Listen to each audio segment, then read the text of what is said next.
That's ISO. Rack it up, I got a bit of the bank to make me a safe house. Shake it up, she got her hands on her knees and she bringing the cake out. Smoke it up, I got some gas, some packs, I'm up in the greenhouse. Ball it up, I'm with the gang, we taking shots off the rebound. Fucking my post to say now. I have no friends. I'm still shocked that you just, hey, let's go to St. Augustine to go get some dinner. And the dinner was bad too. Oh, where'd you go? It was an Italian place, Mamma Mia's or something like that. So like, there's like the whole like alley areas, right? And then you can cross over the park. And then there's a church and some more like pseudo alleyways, but it's a little off the beaten path. Well, there's an Italian place and it had like really good reviews. And it was like, it's the worst Italian food I've ever had in my life. It was so bad. I would never go back. Ever. Yeah, you don't really go to St. Augustine for Italian food. I mean, when I go to St. Augustine, when I go to St. Augustine, I get seafood. But I know you don't really like seafood. Well, there is a place there I do like, but not the fried fish place, not the English pub place. There's another place. It's right actually on the main street. It's actually it used to be a Spanish place. I don't know if it's still there. Colombia? They have good food. Huh? It's not Colombia, right? No, Colombia is more inward. Colombia I like. I went there because of the Cuban the last time that we went. And I got to admit, I was disappointed on the Cuban, but everything else was really good. And again, not huge seafood, but the paella was actually pretty good. What? The paella? Yeah, the paella. The paella? Paella? Whatever, bro. Don't make fun of I don't make fun of your Filipino accent. Because I don't have one. Well, if you did, I wouldn't make fun of it.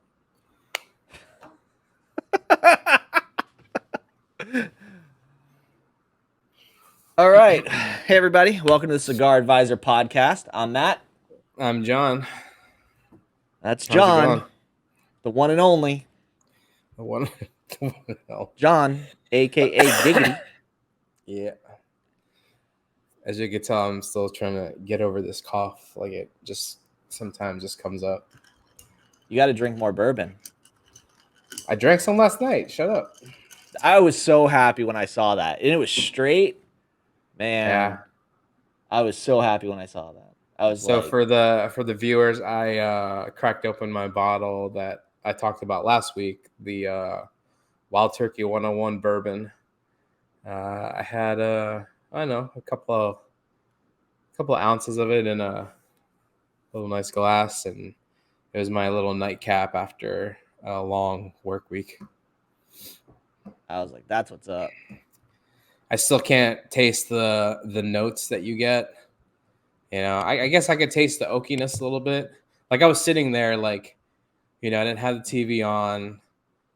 Like I was just relaxing on the couch, and like I took a couple sips, and like I was actually trying to taste the notes that people taste, like the brown sugar and the caramel and the molasses and whatever, the vanilla, bread spice. Yeah, no, but it'll take time, I guess. But that was 101, right? Yeah, 101. I mean, 101 for entry and it level didn't kind of whiskey is a little high.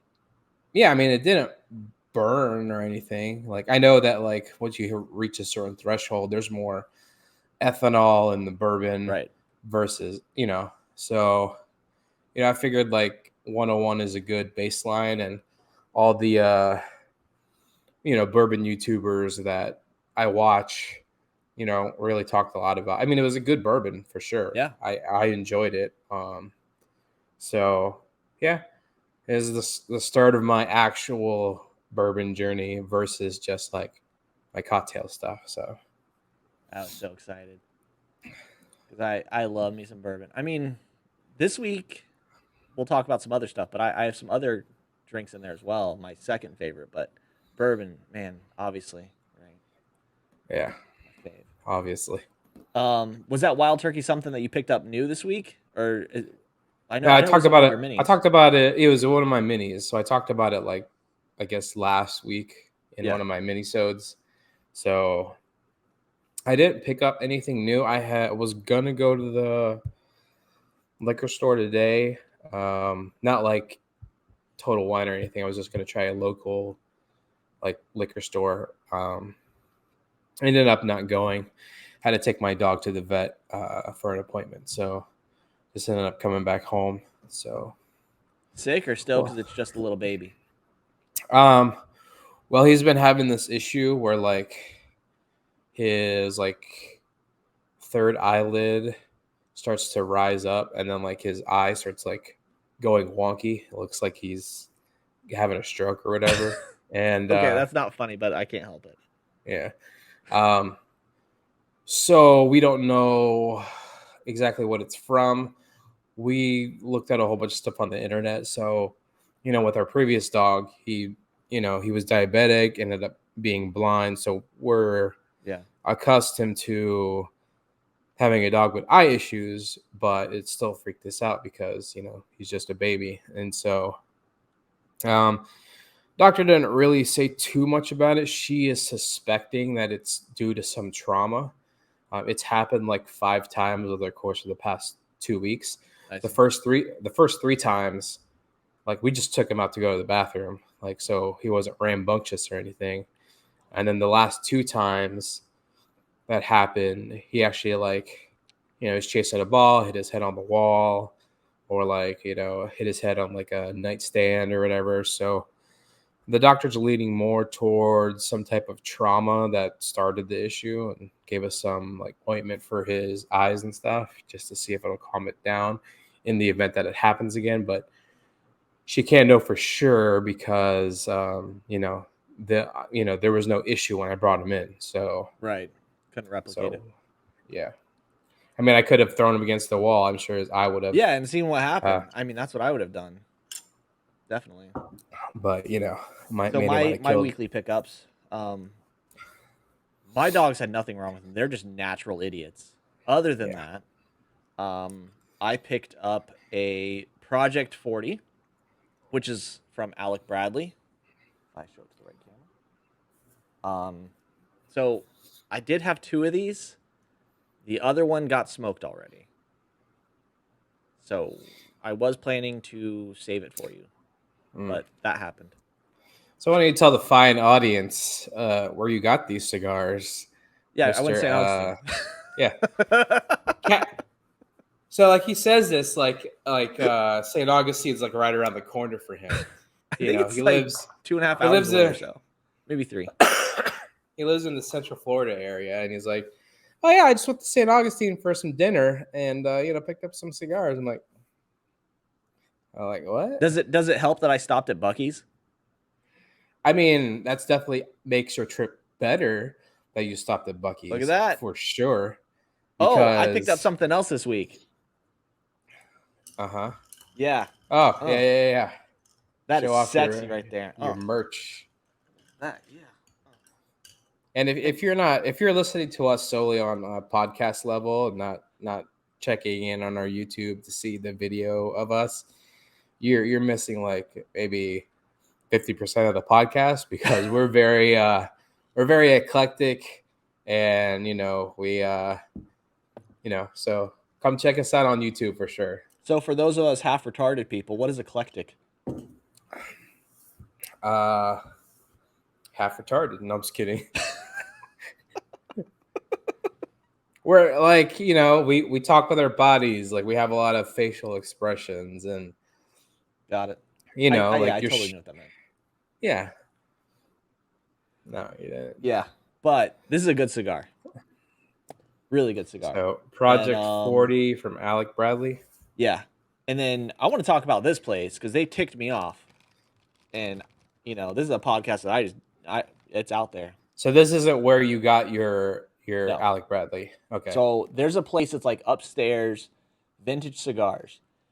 So I go up there, and I'm like, the humidor was small. I mean, it was like a hall closet almost. And honestly, they didn't have very good stuff in there anyway. But I go to like open the door to go in, and it said open, like turned to open or something like that. So as I go in, like the guy follows me in, and he's like standing right on me. It's like buns to guns in there. So I'm like, okay, that's cool. He doesn't want me to steal stuff because obviously I look like a criminal. I mean, been stealing hearts since 1983. Oh, Jesus Christ. No. No. Well, I have. So, as I'm coming out, I didn't really see anything that either I didn't have or it was things I really just didn't want. And there was a couple I picked up, but they felt super dry. So I wasn't feeling it, right? I walk over to the register where they had their hand rolls, and I did buy something. Like, I am all about supporting local businesses, but I actually picked this up before this lady who was older opened her mouth. Yeah, so I had already touched this, or I probably wouldn't have bought it, to be honest. And she sounds like she smoked like 3 packs of Pall Malls a day. She's like, "What are you looking for?" And I'm like, "Well, I was looking, at your humidor, and definitely I'll pick up one of these hand rolls." And she's like, "You ever smoked a cigar?" I'm like, "Yeah, as a matter of fact, I have. Thanks." She's like, "And then what? You go to the humidor and don't buy anything?" Nope, definitely not.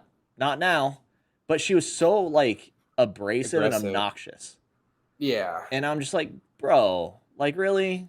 So I was kind, I was pleasant, and I did buy a cigar from them to support local business, but I will never go back. I truthfully, just because of that experience, I will never go back.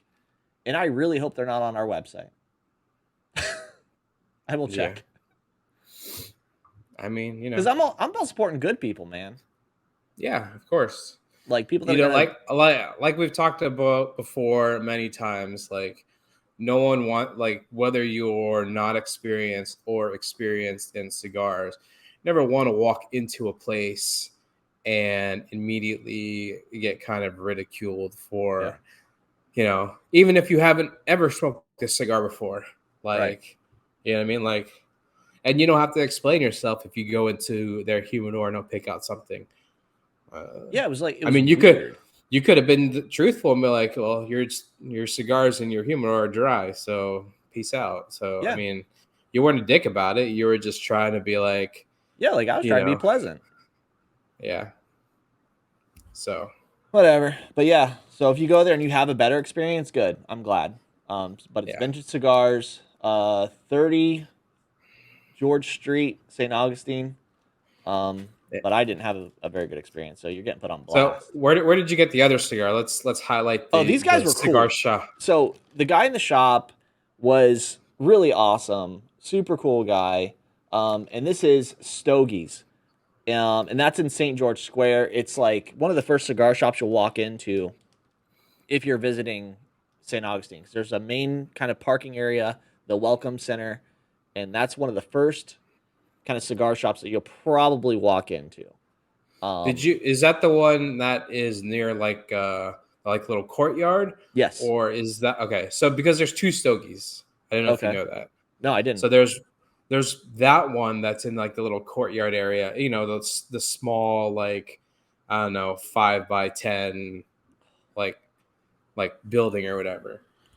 And then there's another Stogie's where it's more like a lounge. They actually it's like I don't know, like, all the buildings in St. Augustine are old, so it's like an older building it's more specifically like a lounge building.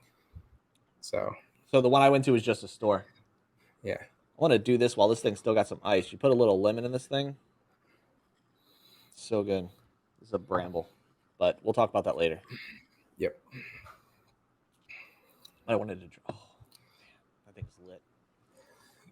So we got a lot of stuff to talk about today in the news. Yeah, big show. So the first thing I want to talk about is Sazerac, which is the company that owns popular brands of bourbon and whiskey, such as Buffalo Trace, E.H. Taylor, Weller, George T. Stagg, Blanton's, is suing the distributor FNDC, which is the Republic National Distribution Company, for $39.6 million in unpaid invoices, amongst other things. Sazerac actually ended their relationship with FNDC sometime in 2022. And for those not in the know with like how distilleries and distributions and stores go, so like distiller companies like Sazerac, that own these distilleries like Buffalo Trace and whatnot. In the United States, they're not legally allowed to sell directly to the stores.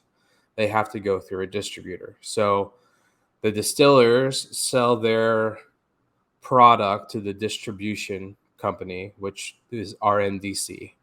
And FNDC distributes that product to the stores.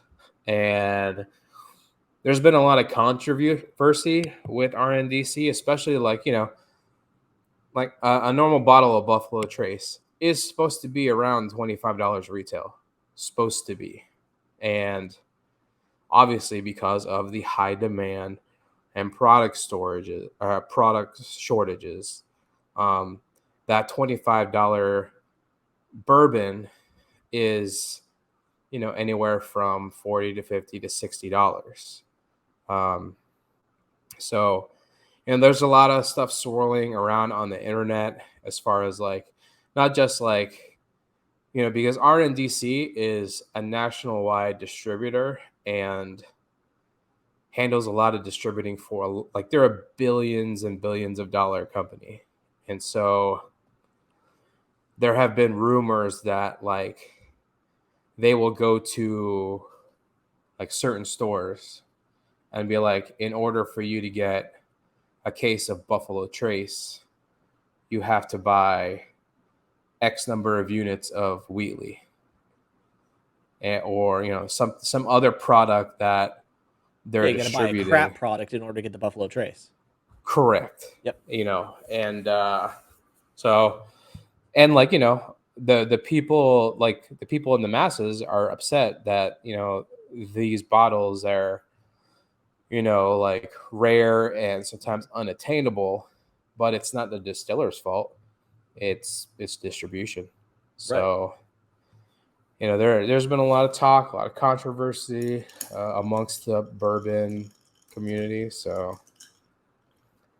and I'd like to know your thoughts about it because you're definitely into. I know it's like rumored, but I believe it to be 100% true because, I mean, luckily I've made some friends and things that I can get a few items from.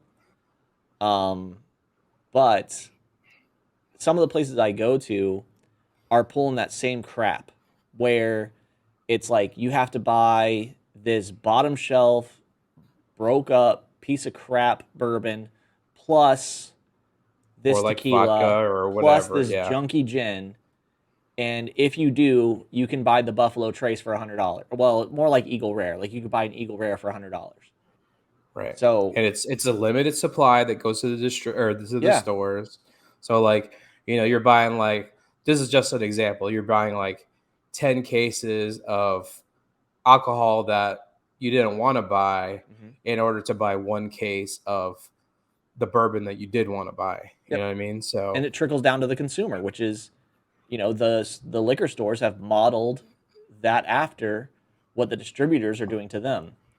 Yeah. So, I mean, like if you go to your liquor store and you see that like, hey, this bottle of vodka is like $10, $15 off, it's probably the junk vodka that got sold to the store in order to buy something actually worth it. So it's kind of an effed up model, I don't know how they're going to fix it or if it's ever going to be fixed. So, I mean, good on Sazerac for leaving. I hope they start doing like direct distribution. That'd be cool. I don't think they can. Oh yeah, that's right. Well, I mean, there are some people that like you could buy it online and you have to pick it up in person. Yeah. Like for example, like St. Pete Distillery. Oh yeah. You could buy their products online and go to the distillery and pick it up. But then again, that's a small craft situation. So yeah, I there's like this change of hands or something. I don't remember the technical term, but it's like a change of hands or change of guard. I don't remember, but basically it has to go through a certain number of channels before it can hit like my hands, which is silly to me. Yeah, but whatever. I don't like it. I think that this will probably be a good change for most states because every state is actually judged. Well, not judged, but every state has different laws regarding this. So it'll be very interesting to see how this affects some places. I know that with Sazerac stepping away from RNDC, I think it's 30 states specifically that are not going to handle distribution for Sazerac anymore through RNDC. So the thing is, like, if this gets the ball rolling, and then it's not just like other distillers should probably start checking their invoices to see if they're getting paid correctly. And who knows if there is a big enough impact on using specifically RNDC for distribution. Who knows? Maybe we'll see bottles drop in price. And I know Sazerac is they're expanding the Buffalo Trace distillery. So it'll be cool. Like, I would love for some of the really, because there are like E.H. Taylor. I love E.H. Taylor.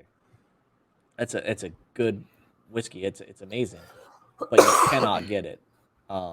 Like you really just cannot get that one. I mean I have it, but again, like, it took a lot of friendship making and time and getting it. It would be great if that would be available to everyone because it is such a good bottle, and it BSR or not BSR, sorry, the on the shelf price MSRP should be much lower than where it's at now, which I've seen it as high as, I think I took a screenshot of one like $3,000 that I sent over to you, maybe. It was a lot, though. I mean, so I mean that one Weller is like 2,500.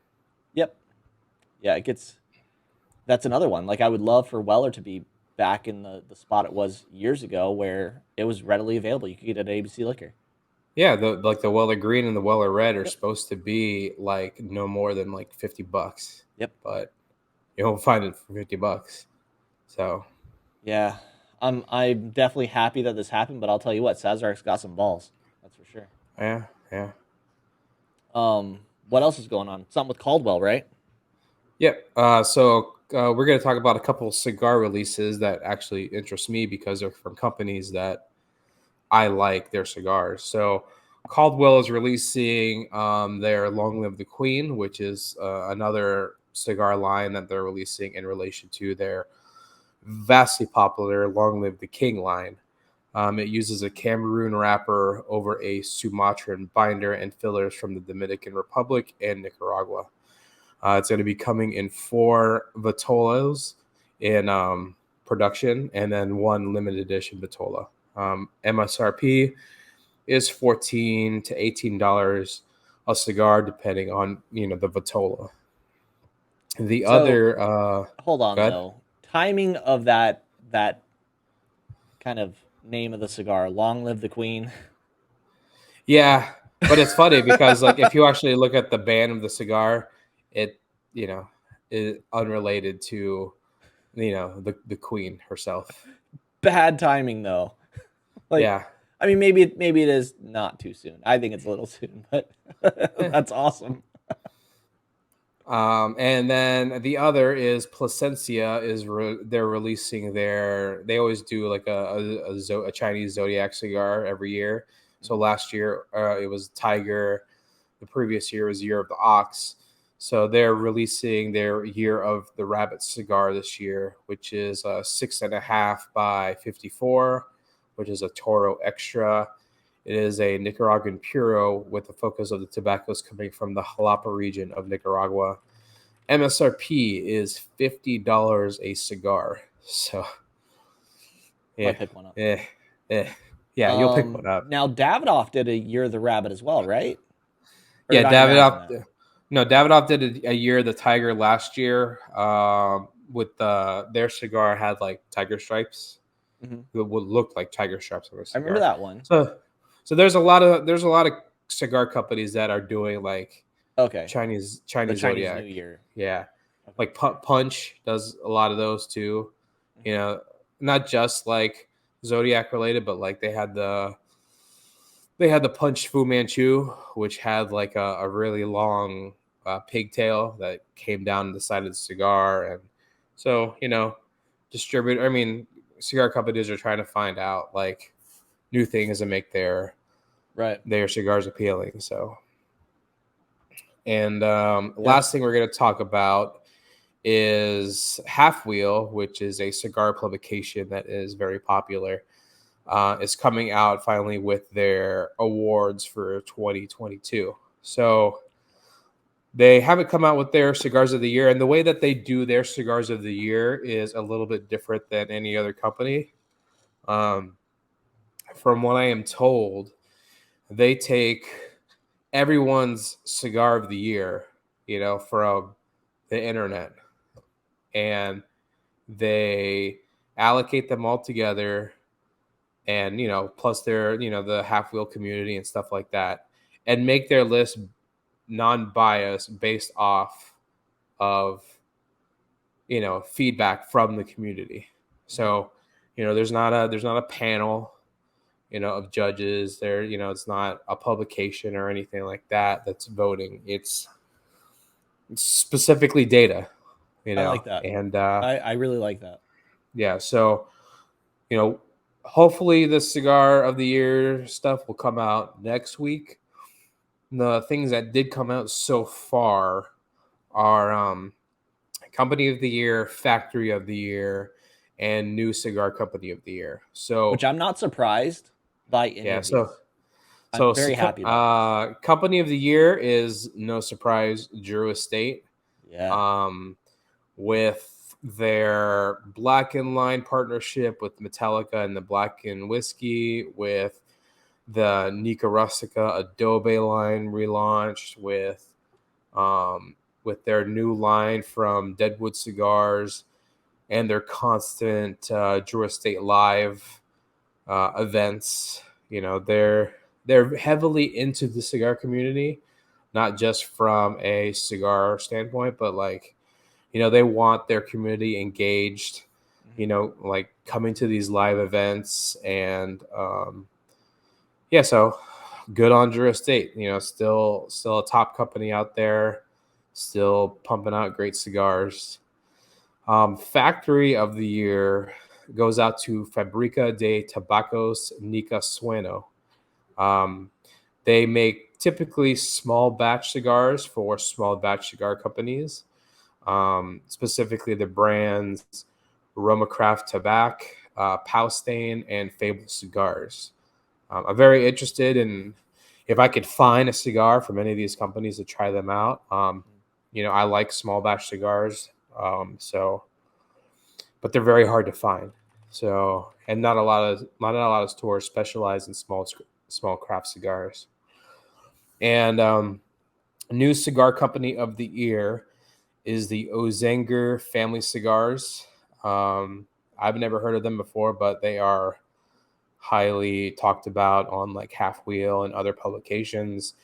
So far, they only have 2 cigar blends in their portfolio. That is the Bosphorus and the Pi Synthetheus. So it'll be nice to see how that cigar company grows. They've been featured on Halfwheel and Cigar Aficionado for each cigar. So it will be interesting to see how they grow and how that company does. I think they're going to do well. Yeah. When I saw the show notes, I did look up Fable Cigars, and I'm not positive that it's the same like one or company. I'm pretty sure it is, which is you can actually buy it on Privada Cigar Club for a decent price, like $11. I think they had blended a cigar back in the day for Privada. Okay. I'm not 100% sure. So, but yeah, Well, I mean, I like craft blend cigars like yeah, Ezra Zion and stuff like that. So yeah, I mean, I do, I do, but I do seem to go for the names. yeah, Yeah, that's great news. Like, I think Halfwheel's legit. yep, I don't think they're being bought out like some of the others when it comes to yeah. I these mean, I've reviews. been following Halfwheel for a couple of years now, probably 4 years or so, and whenever they do this, their awards of the year, they're like you're not seeing the same stuff Yeah, like you would other places, like so good stuff, man. Now, on to some of the main subject of the show. the meat and potatoes of today. So we like cocktails.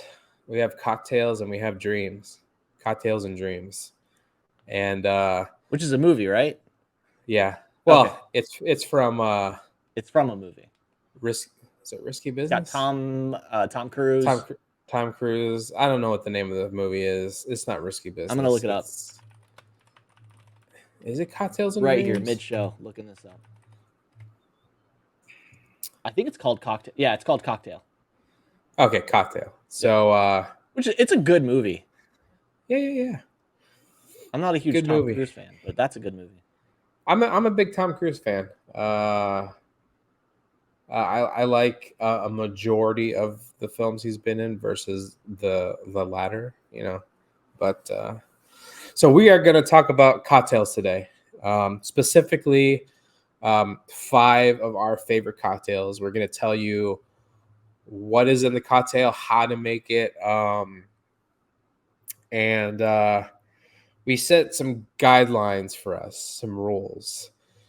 The 2 rules were we couldn't pick a old fashioned and we couldn't pick a whiskey sour because an old fashioned is Matt's favorite drink and a whiskey sour is my favorite drink. I really wanted us to go outside our norm and pick drinks that either we've had that we really enjoy or drinks that we are planning on drinking in the near future. So that was the rules for our cocktail picks tonight. So they would just go back and forth. I'll say my drink, and then you'll go into yours. So my first drink, my first cocktail is called the Quarter Horse. It is a bourbon-based cocktail. You take 2 ounces of bourbon, 1 tablespoon of lime juice, a teaspoon and a half of simple syrup, and 4 ounces of ginger beer with 2 dashes of Angostura and Peychaud's bitters. You stir that up, and you've got the Quarter Horse. It's a good drink. I actually haven't had that. I'm a little, I don't know, the ginger beer. I'm not sure. I might like it. I think it'd be good. I've actually got all the stuff for it, so maybe I'll try that later. So, let's see. My first one is actually a drink. I don't know if you knew this, but I actually invented this drink. Okay. Yeah. Precious had Hot Girl Summer over here, and I invented this drink, and then I ended up really liking it. This is called I call it the Only Pink. So 2 ounces of pink gin. It's a half an ounce or more of the cherry grenadine, depending on how you like it. Top it off with some pink grapefruit tonic, and then you garnish it with a cherry. I actually already ate the cherry, so whatever. The gin that I use is called Bloom, hence why it's a little more pink than it would be with just the grenadine.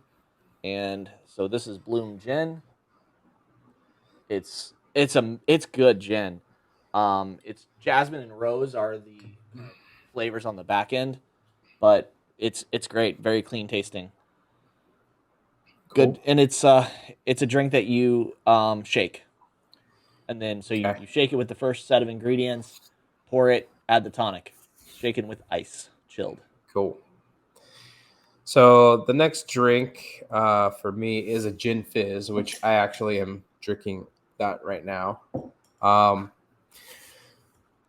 You make it with 1.5 ounces to 2 ounces of gin, 1 ounce of lemon juice, 1/3 of an ounce or 3/4 of an ounce of simple syrup. You just adjust the simple syrup depending on how sweet you want it, and you top it off with soda water. So basically, you're going to take your gin, your lemon juice, and your simple syrup, throw that into a shaker tin and shake that up for a good 8 to 10 seconds with some ice.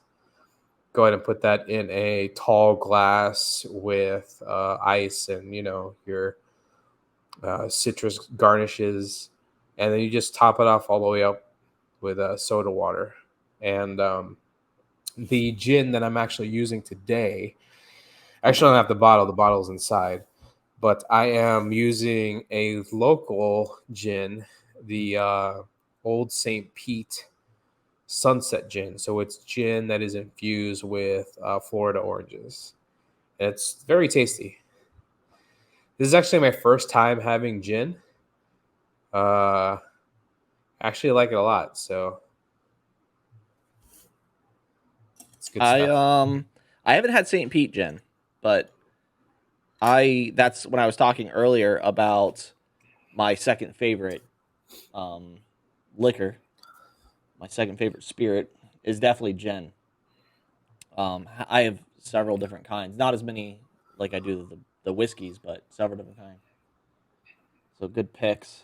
My next drink is going to be the Manhattan. So I did a Manhattan in a martini glass.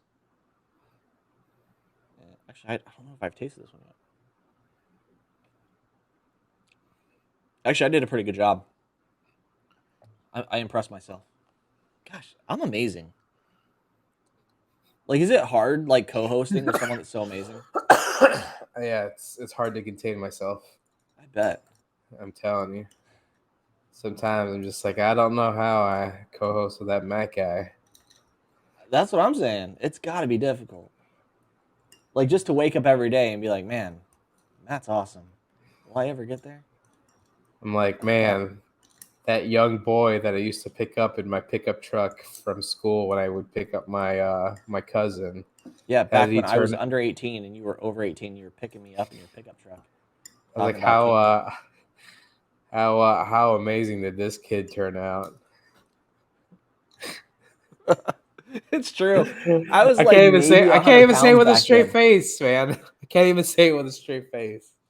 I was maybe 100 pounds back then. All right. So this is made with 2 ounces of rye whiskey, a half an ounce of sweet vermouth. I honestly shy just under a half an ounce. That's my taste, and then a couple dashes of bitters. I don't shake it. Pour it in the glass, stir it up with some ice, and I always put my cherries up there. Did I bring? Oh, I did. I didn't. Luxardo cherries. I always put a couple Luxardo cherries in there. Call it good. Cool. Sometimes I pour a little bit more heavy on the rye than you're supposed to. So my next drink is called the Belvedere. I don't know. How would you say that? Belvedere. Yeah, Belvedere. Probably Belvedere. We're gonna clip that. It's gonna be funny. Yeah. Belvedere. Anyway, so this is a drink obviously that I have not had. I have not had this drink before. But you build it all in a rocks glass. So you just take a big square cube of ice, toss it into a rocks glass. That's a rocks glass. Yeah. And you take 1.5 ounces of bourbon, 3/4 of an ounce of sweet vermouth, and 3/4 of an ounce of Campari. Stir it around until your concoction is chilled, and enjoy. This is one of those classic cocktails that I'm really interested. I still need to get the Campari, so maybe I'll get that tomorrow when I'm out and about. That way I can try it out. Yeah, I actually may have to do that as well. That's a drink I have not had. Yeah, I'm not too familiar with the taste of Campari, so I know that it can be bitter from what I've heard. Yeah. So, but I mean, whatever. I kind of feel like the sweet vermouth might level it out. My next drink is an Empress Bramble. It's specifically Empress because you make it with, well, it's purple, so but you make it with Empress Gin. Empress Gin is typically like a blue, kind of really deep purple. I like them a lot, and they're a cool company. Even on Instagram, they actually comment on my stuff on Instagram. So thanks, Empress. But they have it's great gin. It's another one that's very, very clean tasting. It's really good.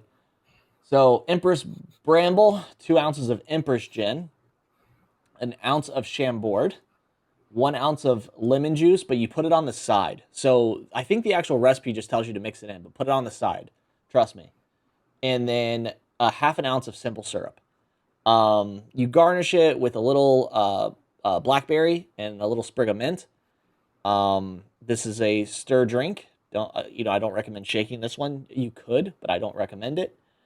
The Chambord is a blackberry kind of liquor, and then you put that in with the gin, and that's a good drink. Like I put the lemon on the top, and it lightens it up, makes it this kind of light purple color. It's really good. But mixing Empress with lemon juice is a color changing drink. Like that's what they're known for. Claim to fame. Looks good. Oh, it's a good drink. Yeah, I'm really liking the taste of gin. Like I like the gin typically is juniper berry forward. Yeah. I'm actually like it's not overpowering. So I'm really liking it. So yeah, gin is good. It's clean. Me personally, it's one of the liquors that I can drink quite a bit of, and not get heavily intoxicated. Oftentimes when I'm at, because of the type of work I'm in, when I'm at those functions, I will drink gin because it's clean, smooth, easy, elegant, and it doesn't get me heavily intoxicated. Do you ever drink gin straight, or do you always have it in a cocktail? So I can drink Empress gin straight. If I drink it, I don't think it's really considered straight, but if I do drink it straight, it's typically with a couple lime wedges.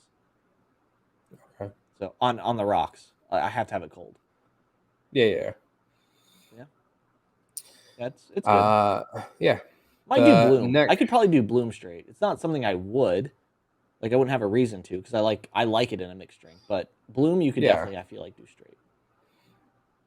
Like even though I'm drinking this drink, like I feel like I'm not drinking any alcohol, but maybe that's just because I'm not used to drinking gin. So probably like when you're having like a whiskey cocktail of some sort, you can still taste the whiskey. So even though I could taste the juniper and the flavors from the gin, it's not like punching me in the face.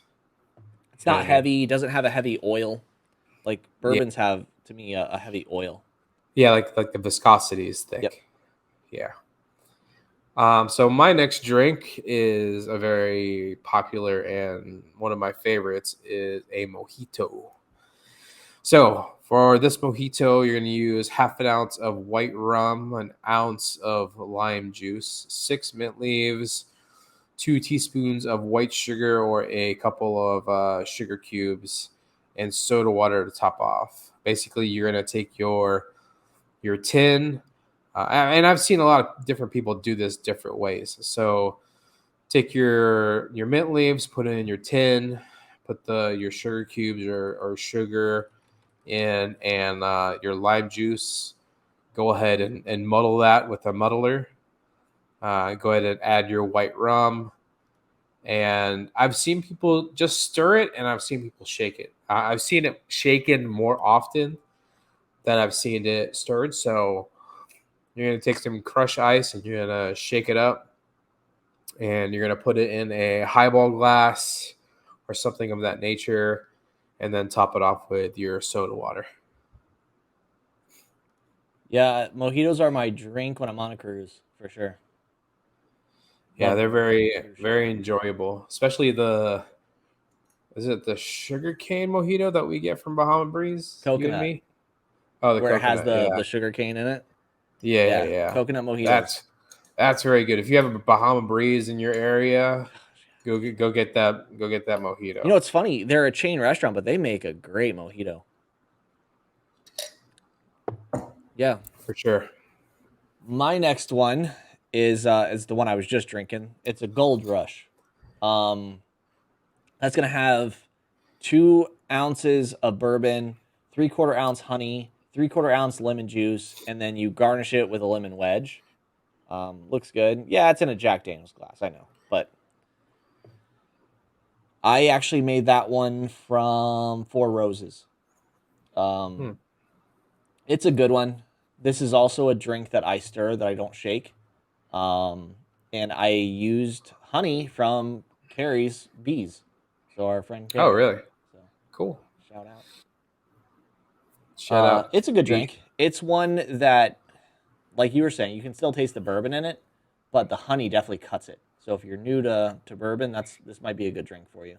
And it's heavily iced. So best to use crushed ice when making this drink. Some people I have seen when I've had it at some places, they'll use the big fat, cubes or the balls. The balls. I prefer the super fine crushed ice. And my last drink is the Mary Pickford.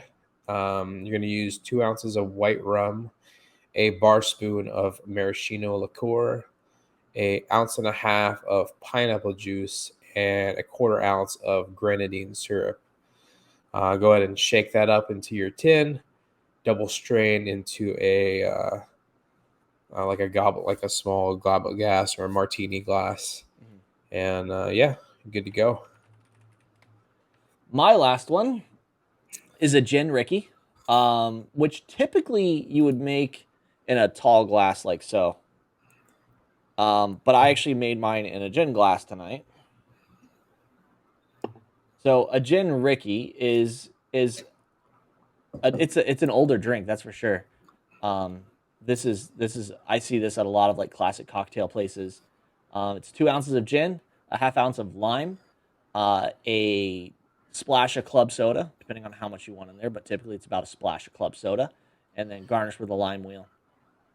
That's a drink that is really good in my opinion when you're at one of these kind of speakeasy type bars. It's like the perfect vibe to have one of these. It's good. Not sweet though, that's for sure. If you're looking for a sweet drink, that's not the one. Cool, and that's our top 5 favorite cocktails. And I'm gonna take this. We're gonna take a break right now because I want to go get a new drink because I'm done with mine. So a few moments later, it's been a pretty interesting week. I'm so glad tomorrow's Friday. Kind of excited. I think tomorrow I'm going out with some friends and we're gonna go to a bourbon place.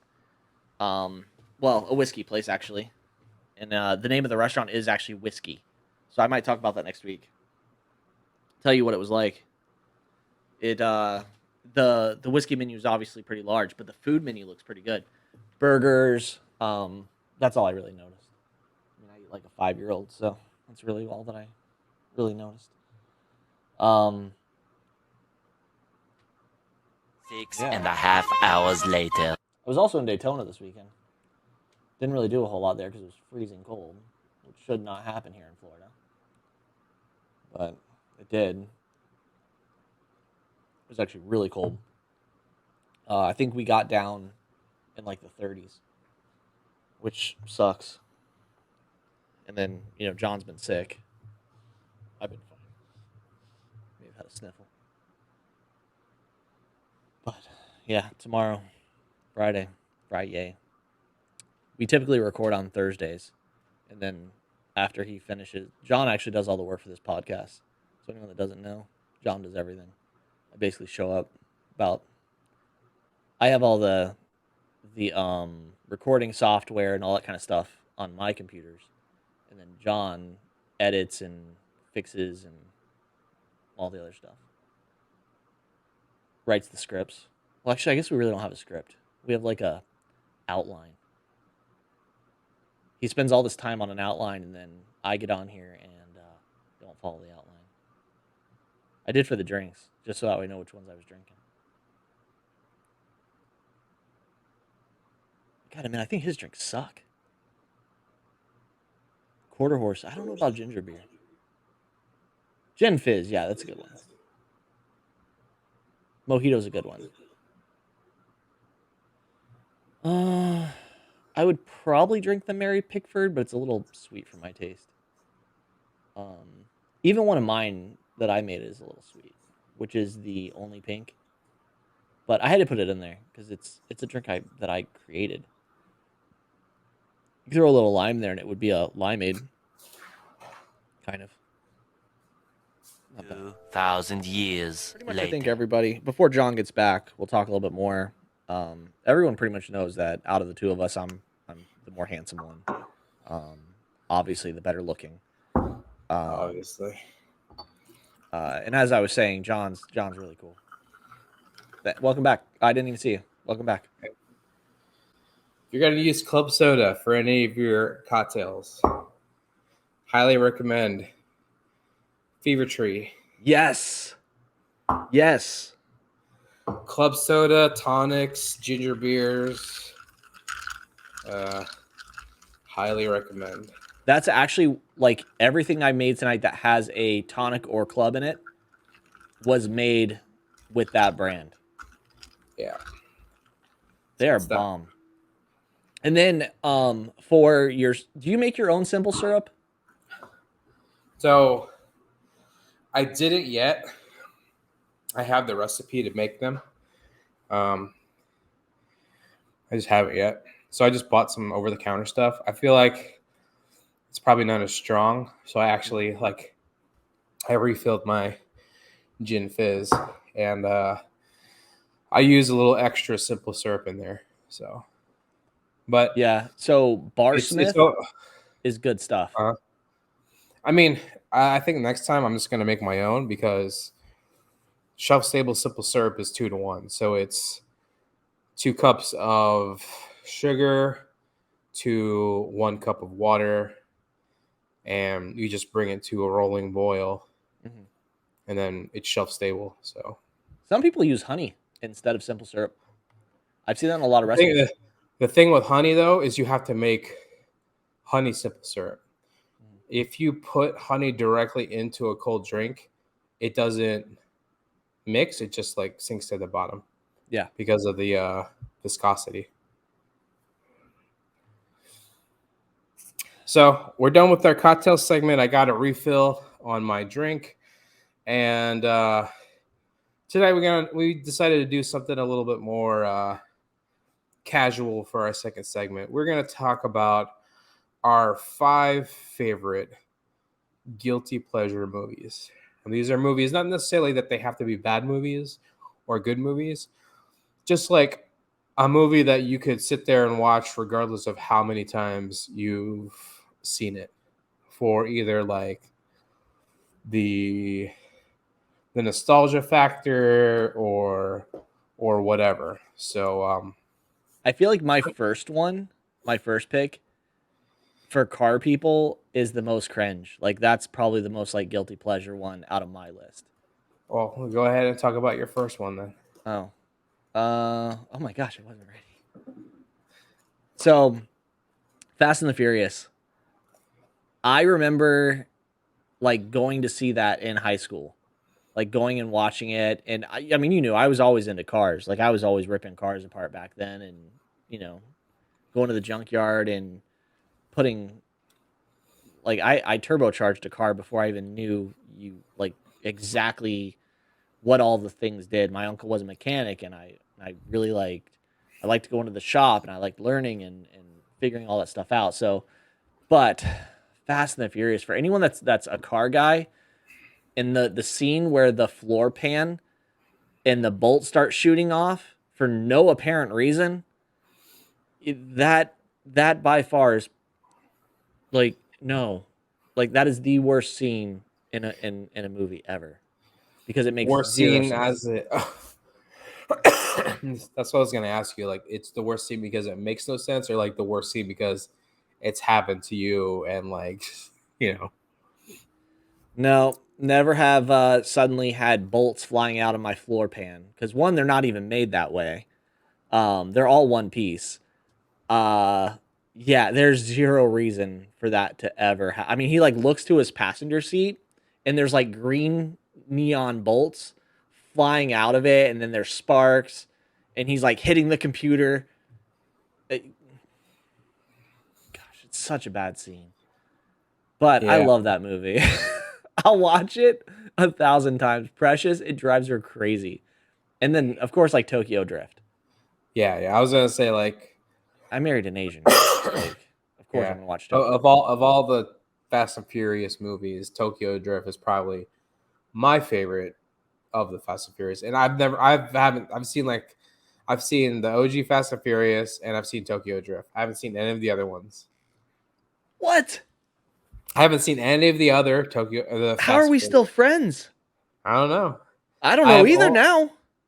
I mean, we were solid before. Yeah, I've only watched the OG Fast and Furious and the Tokyo Drift movie. That's it. I stopped at Tokyo Drift because I liked it.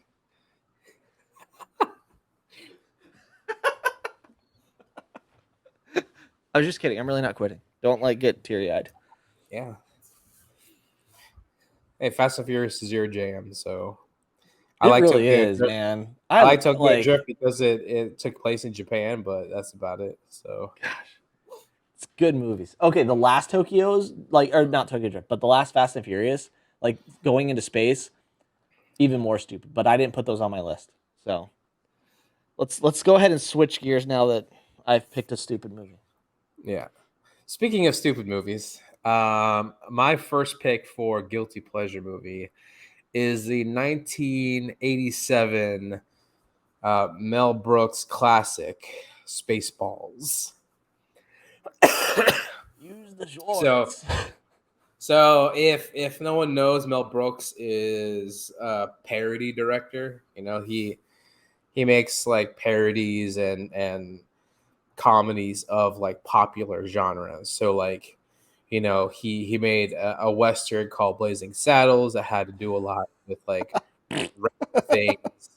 He did a horror movie one called Young Frankenstein. He did a silent film called Silent Movie.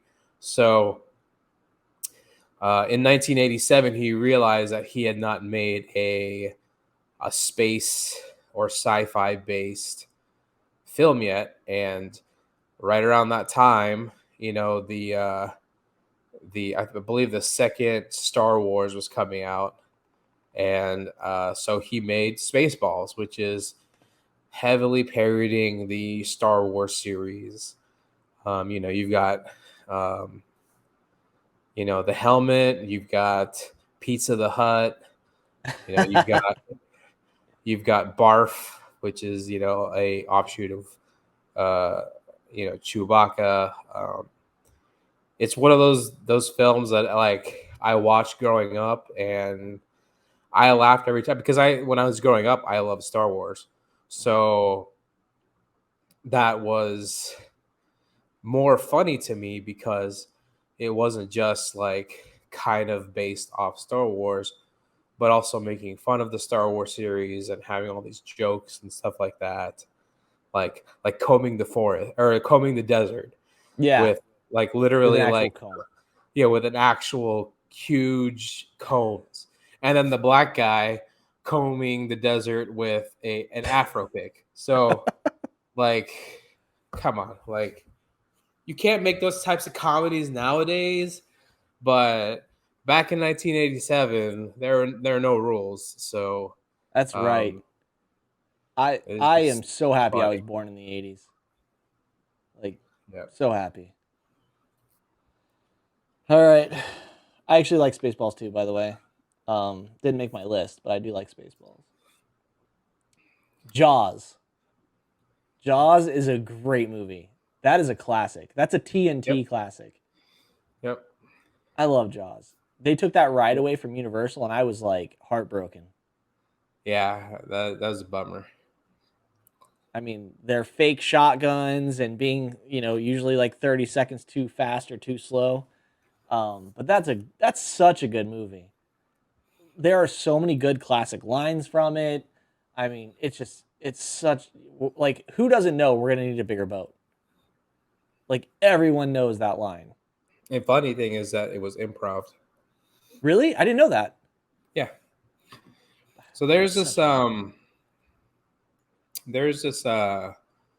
podcast series from a company called Wondery, and they did a kind of like a podcast documentary on the making of Jaws, and like so it's kind of like a radio drama where like they kind of like go back and forth of like how the film was made, and it's very interesting. I highly recommend it if if you sit down and listen to podcasts. But there was a lot of production things that didn't go right with the movie, like a lot of delays and stuff like that. But now, didn't the cast like not get along, and like some people didn't want to come back for the second one or something? I don't know that specifically, but according to the writer, the line "you're gonna need a bigger boat" wasn't scripted, it wasn't in the script, but it was ad-lib by Roy Schneider. And fun fact, when Jaws released in 1975, it was the first movie considered a summer blockbuster, like summer blockbuster movie. Oh, really? Came from Jaws. That's cool. Over 67 million people in the United States went to see the movie, and it was considered the first summer blockbuster movie. It's such a good movie. Yeah. Your next one is good. Yep. One. Every year. Funny fact about it. So my next movie is the 1989 Christmas classic, National Lampoon's Christmas Vacation. Now, fun fact, I didn't really start watching this movie until I married my wife. So my wife's family, specifically on her mother's side, huge Christmas Vacation fans. Like whenever we would go over to her grandma's house or to her uncle's house, this was always playing in the background. And everybody knew exactly like all the lines to say, all the funny parts, like from Cousin Eddie to Clark Griswold, every scene. And it's become now a movie for me that, because her grandma's gotten older and has, been admitted to like a nursing home for her, she's kind of lost her mental capacity and stuff like that. But this movie to me holds a very special place in my heart now. And I appreciate it so much more because of those memories that were made in the past. And so, for example, this Christmas in my new home, I put this movie on and we probably watched it 15, 20 times over the course of the Christmas holiday. Like, that's awesome. Yeah. I love that movie. So, yeah. So Fun movie fact: a deleted post-credit scene would have had the blow mold Santa sleigh that is blasted into the sky by the sewer explosion, crashing into Todd and Margot's bedroom roof after Todd makes a Santa joke before falling asleep. I wish they would have done that. I think that would have been super funny. That'd have been great. Yeah. So, and for everybody, I have all these movie facts about the movies that we're going to be talking about today. So that's why I keep on bringing stuff up. Yeah. So, Christmas Vacation, definitely a top Christmas movie. Do you ever watch Christmas Story though? No. You'll Shoot Your Eye Out, Kid. Yeah. I mean, I know of the movie. I have never watched that movie all the way through. Oh my gosh! So that is the one that's in my family that we watch, like Thanksgiving and Christmas, and we will watch it over and over and over. I don't like that movie. God, it's so I don't know why. I just never. I don't know if I couldn't relate to it or whatever, but that movie never really stuck with me. See, we had BB guns as kids, me and all my cousins.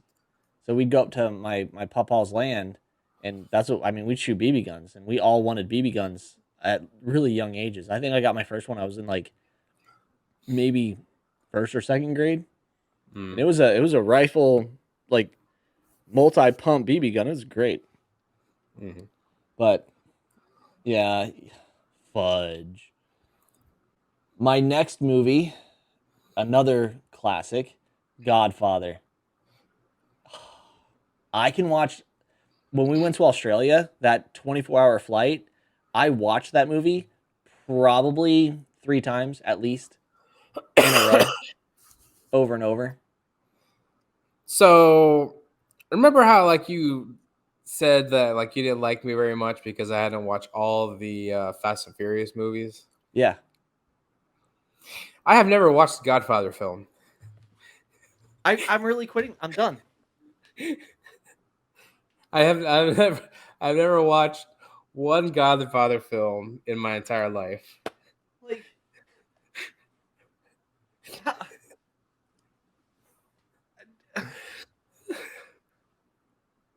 No.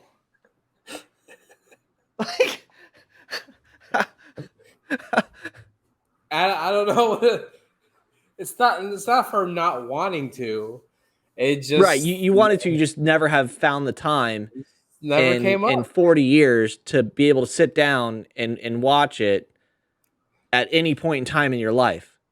And I like gangster related stuff. I love the Peaky Blinders. I love Boardwalk Empire. Another fun fact: I've never watched Scarface. How you like that?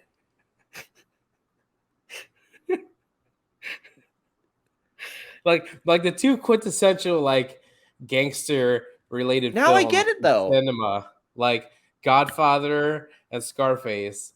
I have not watched them. In Asian families, your disappointment. I can understand this now. Because you disappointment. Disappoint me. How? I don't know, man. I don't even know what. I don't have the time. It's not that I don't have the time either. Right now, I'm rewatching House. So I mean, okay, but that's a good show. That's a good show. His sarcastic remarks. We'll talk about shows another. Okay, all right, yeah, but yeah. There I am getting off track again. So while you were gone, I was telling the I don't know these guys. I don't know if you'll even put it in, I don't know, whatever. So I was telling while you were out, I was yeah, John spends a lot of time actually making this whole list of things to talk about, and I'll talk about it, but I totally yeah. Just dialing it in. Yeah, I start getting onto TV shows and talking about yeah. So go ahead, talk about Godfather. Do you have a fun fact at least about Godfather, even though you haven't watched it? Yeah. So, Godfather, fun fact, Marlon Brando wanted to make Don Corleone look like a bulldog. So he stuffed his cheeks with cotton wool for the audition. For the actual filming, he wore a mouthpiece made by a dentist. Yeah. The other fun fact, John's never seen it. Yeah. Another fun fact, John has never seen Godfather. If my next one you haven't watched, I swear, John, like we will never be friends again. I'm gonna take you out of my top 8 spaces. Okay. Be good. So the next movie for me is the 1997 sci-fi hit, The Fifth Element, starring Bruce Willis, Mila Jovovich, and Gary Oldman. Of all the movies on this list, I have probably watched this one probably the most. Like, whenever it was on TV, I just leave it on, or whenever I need something in the background to watch, I'll find it and watch it. Like, from the ridiculous like Chris Rock antics, not Chris Rock, Chris Tucker. Yeah, Chris Tucker antics to just Bruce Willis doing Bruce Willis stuff, like the comedy and the chick and the Four Stones and all this other stuff. Like, I don't know, like I could watch this movie just over and over again and not get tired of it at all. I don't know why. Like, I don't know why either. Yeah. I saw that on the list. I'm like, I've seen it a couple times. Yeah, I love this movie. I don't know why. I've watched it so many times. Yeah. This movie also was supposed to be a trilogy, and the director had to condense it into 3 scripts. I would like, if it was a trilogy, that would have been great. See, I'm glad he did what he did. And also, the stars in the background were created by poking holes into a sheet of black fabric. Those are my movie facts for The Fifth Element. Yeah, it's right in line with The Fifth Element. As in garbage. You've seen The Fifth Element, but not Godfather. Yep. Not all the Fast and Furiouses. Yep. But The Fifth Element of all things. Sorry. Okay. On to actually good stuff now. Now that we've taken care of the terrible movies. Harry Potter. Harry Potter is classic. Doesn't get any better. I can watch Harry Potter a million times. We've actually watched it a million times. At least. Harry Potter for me is one of those movies that I watch during like Christmas time. Yep. For whatever reason. Christmas, Halloween, Thursday, it doesn't matter. Yeah. But it actually on HBO it came up as a Christmas movie because they do, Happy Christmas, Harry. Yeah. So what film in the series specifically is your favorite? Oh. So wait, can I do a fun fact? Sure. I hope I don't steal your thunder on the fun fact though. Well, if you so do, then... in the movies, as they progress, the WB actually gets darker as the movies get darker. So the final is my favorite. It does not get any better. It is dark. There's death. There is like super fight scenes. I mean, like wizards fighting wizards. It's cool. It's snakes eating people. Like, it's a good movie. I think my favorite is, Order of the Phoenix. Thank God. I thought you were going to say Goblet of Fire with that whole Fifth Element really bad pick. I really thought you'd say Goblet of Fire. I mean, I do like Goblet of Fire. Of course you do. Because it is a tournament arc, like anime, tournament arc. But yeah, I'd say probably Order of the Phoenix is probably my favorite. Yeah, that's a good one. My fun movie fact for Harry Potter is Daniel Radcliffe reportedly broke over 80 wands throughout the franchise because he used them as drumsticks. That's funny. I would love to have just one of those. I wonder how much just one broken, like Daniel Radcliffe broken wand is worth. Yeah. I don't Probably know. a couple $100,000. There's some fans out there. Yeah. So we'll go to Universal, and that I beeline it to Harry Potter. So my next film is actually very surprising for me because it's a film that came out last year, end of last year, actually like 5 days before. I saw that, and I didn't see the date. Yeah. So this film is the 2022 version of Matilda. The original Matilda had Mara Wilson and Pam Ferris in it. I never really watched. I mean, I watched that film, but like, never really like enjoyed it. But for some reason, I was anticipating watching this film. Like, it's a musical, and there is an actual stage play on Broadway for this musical of Matilda. And you know what? I was very pleasantly surprised. I really enjoyed this film a lot. Emma Thompson is great as the new Miss Trunchbull. It's dark in a lot of aspects. And it's like, because the writer of the Matilda story is Ronald Dahl, who also wrote, Charlie and the Chocolate Factory. So like there are a lot of dark elements in the, like, if you take the basis for the Matilda story, it's kind of messed up. A mom and dad have a kid, they want a son, they didn't get a son, they got a daughter. They treat the daughter like crap, even though the daughter is a genius. Don't send her to school. She ends up getting into school, and she goes into a school where like the head of the school is a dirtbag. And then she ends up finding out that she has like telekinetic abilities. And, so I very much enjoyed this film. I highly recommend anybody to give it a shot. My fun fact for the film is that Mara Wilson, who played the original Matilda, and Pam Ferris, who played the original Miss Trunchbull, both turned down offers to come have a cameo role in the new film, which was kind of a bummer. That is a bummer.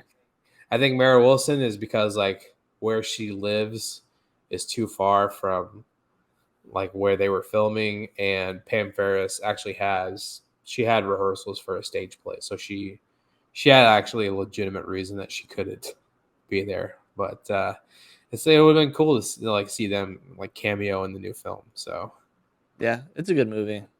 I mean, I really like the original, but I think it was because I watched it as a kid. Yeah, but it is a good movie. All right, last but not least, did I take this before you could? Is that why this one's on my list and not yours? I was surprised that it wasn't on yours. No, it wasn't on mine.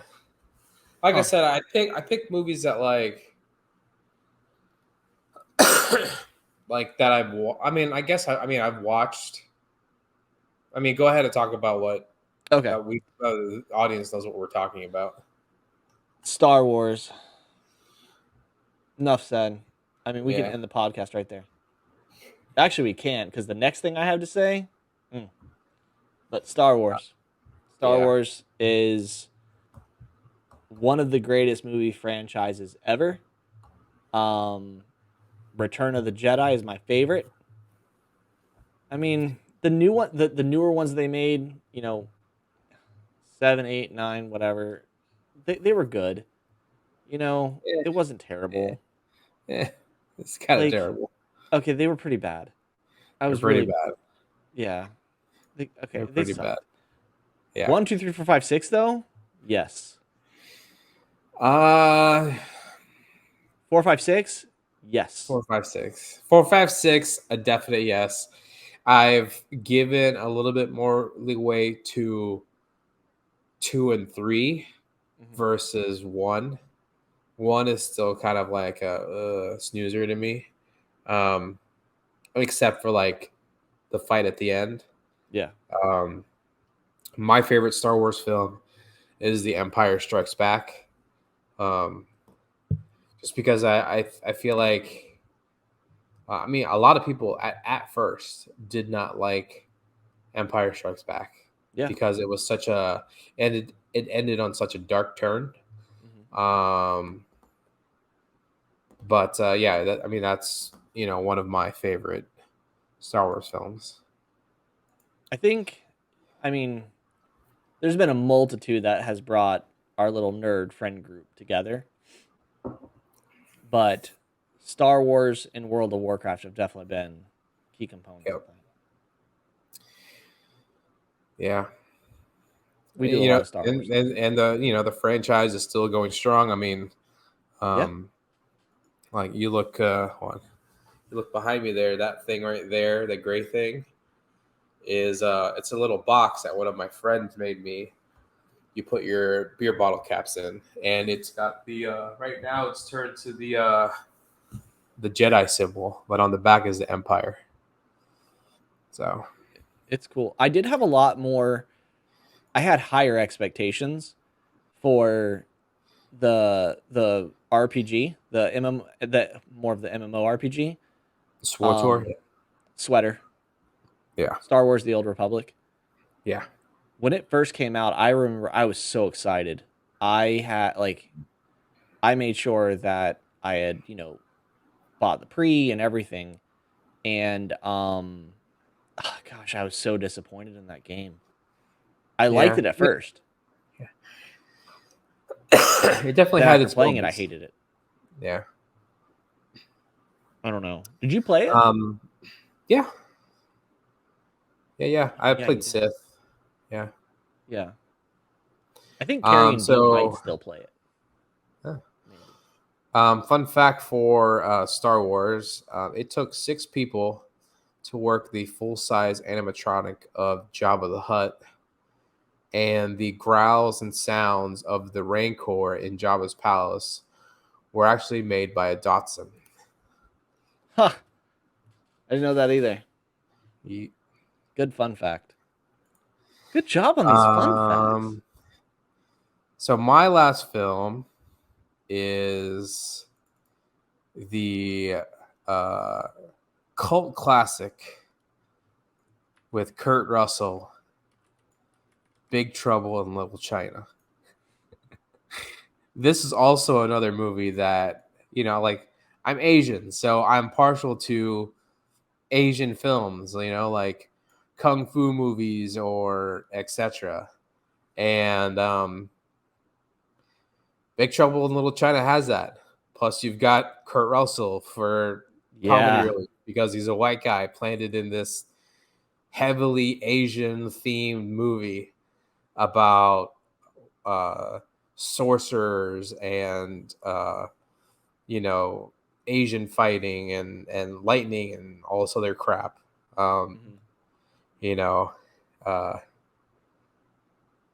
He has so many like one-liners about him talking in the third person as Jack Burton, and I love that when he's on the radio. Yeah, this is Jack Burton, making his CB radio shows or whatever. I don't know. It's just a classic film. Again, this is another film that I watched a lot when I was a kid. I still watch it to this day. It still doesn't disappoint. Fun fact for this movie is the 3 storms were partially the inspiration for the popular character of the Thunder God Raiden in Mortal Kombat, and David Lopan, which plays the evil sorcerer in the film, was the inspiration for Shang Tsung. Yeah, that's pretty cool. Which you could definitely tell. Yeah, 100%. So it's funny. I always thought that, but I never had looked it up. Yeah. But that's cool to know. Yeah. Man, my last one. Yeah. And this is our like honorable mention thing. We've gone through our 5 movies. Yeah, those are 5 movies. Well, mine were 5. You had 4. No, I had 5. I'm not counting that one. Which one? That's a terrible movie. Fifth Element? Yeah. Whatever. I'm not counting. I'm actually gonna delete it off the script. I'm not gonna count Godfather. Well, looks like we just had 26 people unsubscribe. So my we're doing honorable mentions of some, I guess, movie stars or guys, people, folks. My one is he's done every good movie except one. Every good movie except one. All his movies have been absolutely amazing except one. I'm interested to see which one is your one. So go ahead. And he's a handsome man. Like, you know what I'm saying? Like, I don't care. He's a handsome man. Ryan Reynolds.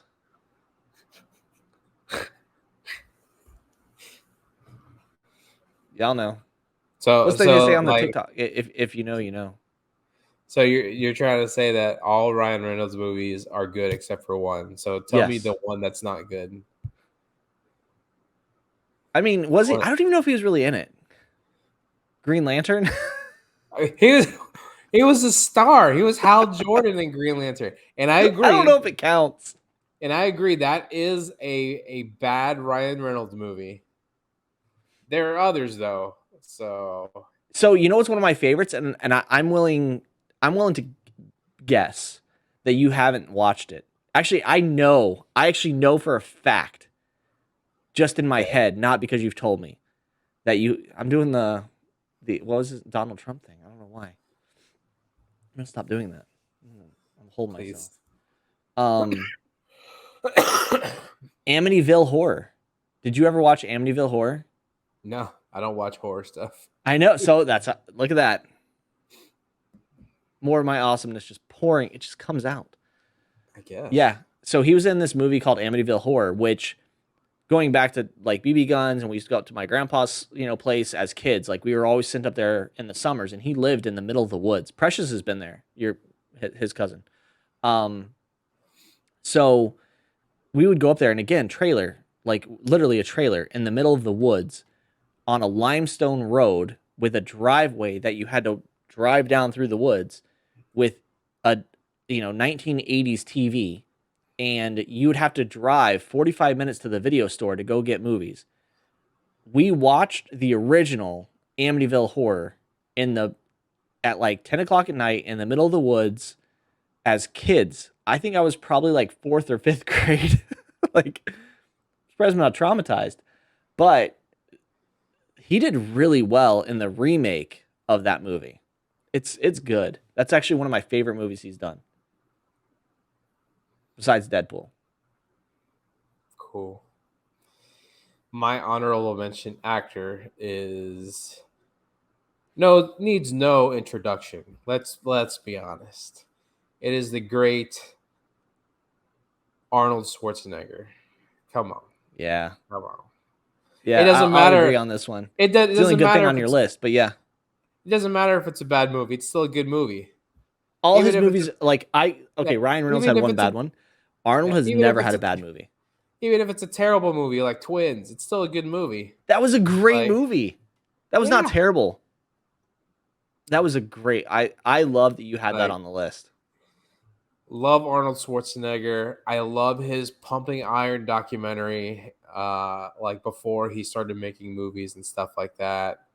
Obviously, the Terminator series, Commando, Running Man, Total Recall, Predator. Come on.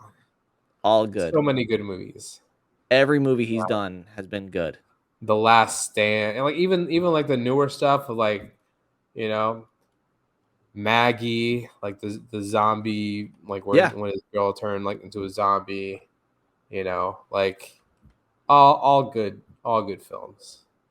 Every single one was just really good. He just ages like a fine wine. I love Arnold Schwarzenegger. You missed my favorite though. You named all the good ones except for one. Kindergarten Cop. Kindergarten Cop. That's such a good movie. I mean, let's be honest. There is like one movie that I could probably consider. Like if you like for example, if Green Lantern is Ryan Reynolds' like worst movie, to me, Arnold Schwarzenegger's worst movie is Last Action Hero. No. Yes. No, Last Action Hero good. was terrible. You had so many crap movies to choose from. Aftermath. Conan. No. Conan is awesome. I don't know what you're Escape. smoking. Escape was good. You haven't even seen Godfather, so at this point... Last Action Hero, bro. I don't know what you're smoking. That was not a good movie. I love that movie. It was a terrible movie. Come on. Get out of here. So good. So I feel like you're... It's like saying Twins is terrible. I feel like you're fucking with me. There's no way that you know... I'm dead serious. I love that movie. I've actually like watched it like over and over. I feel like maybe you're mixing it up with a different movie. No, it's where like it goes through, like the kid goes through the screen. Okay, yeah, you're not No, I'm not, because it's actually a good movie. If you had watched probably some other good movies besides let's see, Fifth Element, you'd probably be able to understand. No, I can't understand that. Mm. I mean, don't get me wrong. Okay. I'll watch it, but like of his films,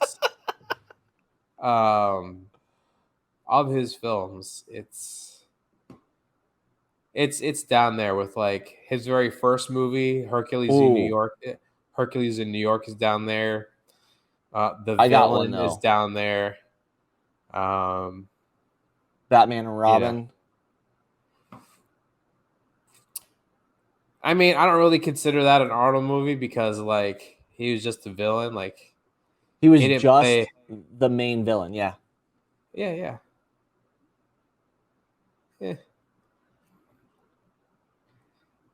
That was pretty bad. Yeah, it was pretty bad. But it wasn't his, like, he wasn't in the starring role in that film. Yeah. Okay, I agree with you. Like, for example, like, he's in Around the World in 80 Days, and he as a cameo, but like I don't consider that an Arnold movie.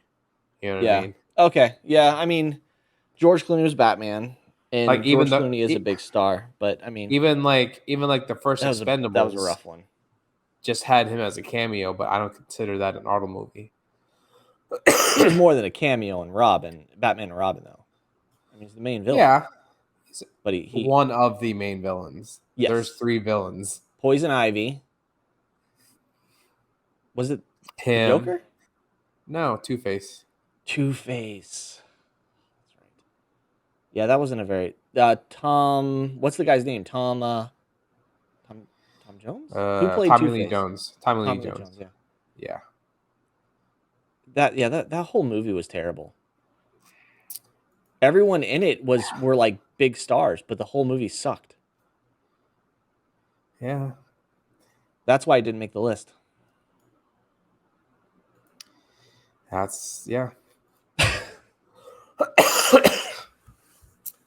that's those are our 5 favorite guilty pleasure movies that we have watched billions of times, unless you're like me and haven't watched Godfather.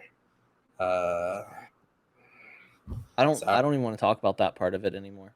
Like, edit that part out of the show. I just won't have a 4th. It is what it is. Well, we didn't have a cigar of the night. Can I do my favorite drink of the night? Sure. Okay. I mean, so funny story, okay? So we talked about this we talked about having the cocktail episode last week, right? And I'm like, okay, we'll both pick 5 cocktails, excluding an old fashioned and excluding the whiskey sour because those are our favorite drinks. So let's pick 5 cocktails. And if you wanna make one to have during the show, you could have one. So I made the gin fizz that I talked about. Homeboy over here made every single fucking drink on his list. Like he texted me before we're supposed to start the show. He's like, man, I'm gonna be so messed up during the show because I don't know how I'm gonna drink all these drinks. And I'm like, what do you mean all these drinks? Like you were supposed to just make one drink and we're gonna talk about the others. He's like, oh, I misunderstood. I made all the drinks. Like, okay, well, you made all the drinks, so actually you said you don't listen. I did say that. Yeah. I did say you don't listen. Which is 100% true. Which is very true because, like, I come up with these subjects a week in advance, and homeboy doesn't start writing in our show notes until like the day before. So that's not like a good week. I was actually proud that like he did filled in his show note part like in advance. Like I saw. I did. I was on it. Yeah, I was like, well, because we're talking about alcohol. Of course you're on it. What are you not on it when we're talking about alcohol? If we're talking about anything else. But do you remember the one night I was like, hey, can we start at 8:15? I gotta run to the cigar shop real quick. Yeah. But we're talking about alcohol. He's prepared. He made all the drinks. But we're supposed to go review a cigar. He's supposed to pick up something from the store. Hey, we're gonna start the podcast late, so I can go ahead and grab a cigar. I'm like, okay, all right. So I keep it interesting, Yeah, you keep it lively. Keep us on our toes. So that's right. See? Yeah. Look at that. I add something to this podcast. Something. Anyway, guys, thanks for sticking out with us, and I hope you guys get to enjoy some of the cocktails, watch some of the movies that we talked about. And we'll see you next time. Make sure to click our links below to either if you want to donate to the podcast or buy some merch. Follow us on all our socials, Instagram, YouTube, anywhere where you listen to podcasts. So until next time, this is John signing out. I'll be back. Looking for the ultimate resource to find the best cigar bars in your area? Want to hang out with the folks who have the same passion for cigars as you? Do you want to find a cigar lounge with like-minded individuals to relax, network, and get together with friends? This is what the Cigars Advisors are here for. A state-of-the-art platform that allows all cigar lovers to locate cigar lounges and bars. This is a place where everyone can come together, share their thoughts, and review their favorite cigar spots without any restrictions. Find your new favorite cigar lounge now by visiting thecigaradvisor.com.